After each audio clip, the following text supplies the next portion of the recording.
You know, one of the reasons why the National PKU Alliance was formed, it wasn't only to create a national voice and to strengthen the work of our local organizations, but one of the main impetuses was how can we start driving research for better treatment options as well as an eventual cure for PKU. And we all know that several states have some wonderful, wonderful fundraisers that happen. But what was happening was Pennsylvania would raise $10,000 and give it to a certain researcher or a certain group. Tennessee would raise another $5,000 and give it somewhere else. California would raise a few $1,000s. And there really was no collective voice, collective power, collective resources going together. And so we really felt if we pool all of our money together, that's how we're going to find a cure. That's how we're going to find better treatment options. And eventually, not only will we be able to fund the most promising research proposals based on an evaluation of leading scientists and researchers in the field, but we'll actually be able to drive research from the bottom up. Find people who have a passion and expertise and excellence in areas where we need it, get them excited and connected to the PKU community.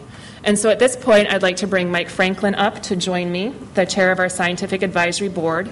And he is actually going to tell you a little bit more about our research awards. And we're going to announce our first research awards here at this conference this morning.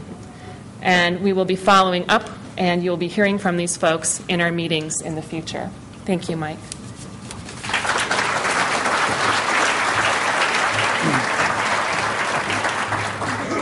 Thank you, Christine, and welcome everyone. This is an amazing event for my standpoint.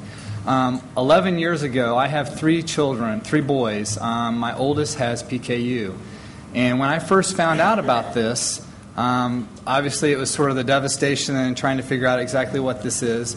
And at the time, I was a bench researcher in a lab that worked on molecular genetics, and had just recently moved to a large pharmaceutical company.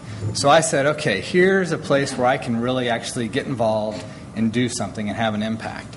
Well, as I got with that group, we were able to help them form their nonprofit status and be able to get an organization going. But as you start looking into this and you start looking at the size and the scope of what research is and what it takes to do this, it becomes a daunting job. And I quickly realized that our ability to actually truly have an impact in the research community was going to be quite limited. So the organization did help from a support standpoint. We were able to help get the word out and help understand more about what PKU was. But like all small organizations, and we happen to be one of those ones that was the smaller one, we did have fundraisers that did these little, $5,000 here and $10,000 there. And we would give those to certain researchers, but there really wasn't an impact. And our organization had its ups and downs. And so last year when I heard about this National PKU Alliance, I became really interested again because I had somewhat become disengaged with life, little boys, and everything else that's going on. And had the opportunity to spend a nice long conversation with Dick. And he told me about what we were doing, what you guys were going to be doing in the National PKU. And the work that he had done in his foundation and the opportunities in the group of individuals that he was amassing to be able to put together an organization like what we have here today. And that really got me excited because now all those little pieces and parts could now become part of a bigger mission that could ultimately truly have that impact. So with that, now we had an organization that was going to have a place to put all this money together and really have a voice. But now what do you do with that money? And how do you put that money to the best use? So what we ended up doing was forming a scientific advisory board, which we were very fortunate to get some top thought leaders in the scientific and PKU community together and be able to put together a research strategy that truly met the mission and the goals of this organization.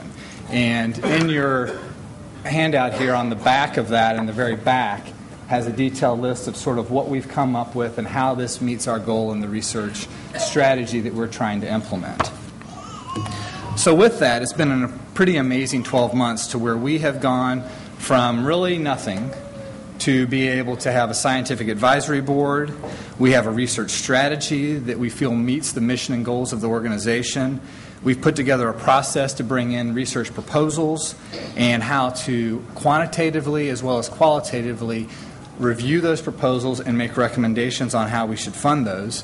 We were fortunate enough to be able to get more proposals than we have funding for, which demonstrated the reason we needed a rigorous process to be able to evaluate these and make recommendations back.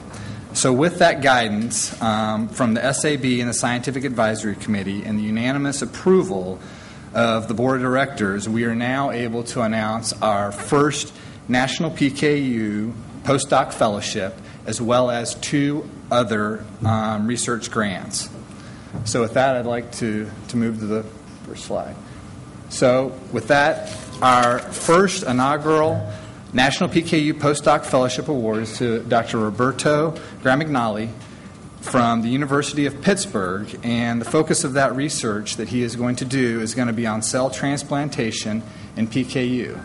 This is a pivotal moment because most of the research that has been funded in the past has been for very specific projects that didn't necessarily lead towards a cure. They were getting better treatment and it was doing things, but now we have an individual that will be focused mainly 100% of his time towards working towards a project that could ultimately lead to a cure for PKU. So that's a monumental step that we've made, and we've put him and set him up where he is in a lab that is a world-renowned liver transplant group.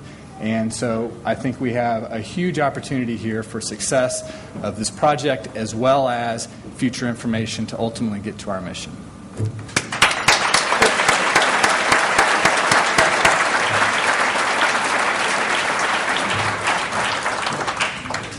So our next 2 awards are research proposals. And we would like to announce those. It's Dr. Harvey Levy from the Boston Children's Hospital. That research will be around the study of maternal PKU and the long-term effects on mothers and offspring.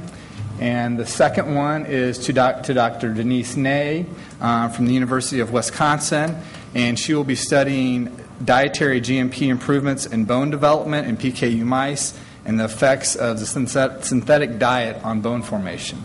So to those, congratulations.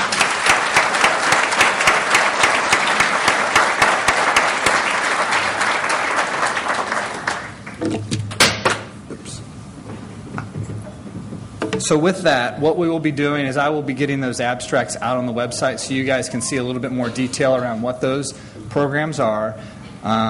And I just want to emphasize, we weren't able to fund everything this year. We had a lot of good proposals. We'd like to have you guys, this really shows where your money can go and what we can do. And hopefully being able to see the results and how we move forward with this is really going to help motivate, give you guys something to stand behind. Our biggest problem when we went to fundraisers is no one knew what PKU was and no one knew what they were giving their money to. Now we've got some outputs of being able to truly show the impact that your dollars are having, whether it's $1 or $100,000, whatever. And I'm very excited with this, and hopefully if you guys have any questions around the programs or anyone wants to get involved with the committee, please feel free to contact me later in the day. So with that, one more round to the awardees.